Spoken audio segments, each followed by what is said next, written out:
ബെഡ്റൂമിൽ ഈ ശീലമുണ്ടോ? ഡിവോഴ്സ് അധികം വൈകില്ല. Hi everyone, welcome back. തിരക്ക് പിടിച്ച ജീവിതത്തിൽ നമ്മൾ എല്ലാ ഭാരങ്ങളും ഇറക്കി വെക്കുന്നത് കിടപ്പുമുറിയിലാകാം. എന്നാൽ ഈ കാലത്ത് ദാമ്പത്യ ബന്ധങ്ങൾക്ക് ദോഷം ചെയ്യുന്ന ഒരു വില്ലനായി ഫോൺ ഉപയോഗം മാറിക്കഴിഞ്ഞു. ഫോൺ എടുത്ത് സോഷ്യൽ മീഡിയയിലൂടെയുള്ള സ്ക്രോളിംഗ് പങ്കാളികൾക്കിടയിൽ അകലം കൂട്ടും. രാത്രി ഉറങ്ങാൻ കിടക്കുമ്പോഴുള്ള ഈ സോഷ്യൽ മീഡിയ നോട്ടം പാരലൽ സ്ക്രോളിംഗ് എന്നറിയപ്പെടുന്നു. പങ്കാളിയുമായി പങ്കുവെക്കേണ്ട വിലപ്പെട്ട നിമിഷങ്ങളാണ് ഈ ശീലം മൂലം നിങ്ങൾക്ക് ഇവിടെ നഷ്ടമാകുന്നത്.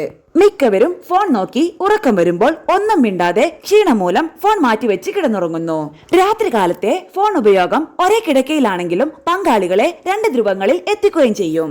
ഫോൺ നോട്ടത്തിനും സോഷ്യൽ മീഡിയ ഉപയോഗത്തിനും കൃത്യമായ സമയം നിശ്ചയിക്കേണ്ടത് പ്രധാനമാണ്. ഭക്ഷണ സമയത്തും കുടുംബവുമായി ഒത്തുചേരുന്ന മറ്റു സമയങ്ങളിലും കിടപ്പുമുറിയിലും ഫോൺ ഉപയോഗം കുറയ്ക്കാം.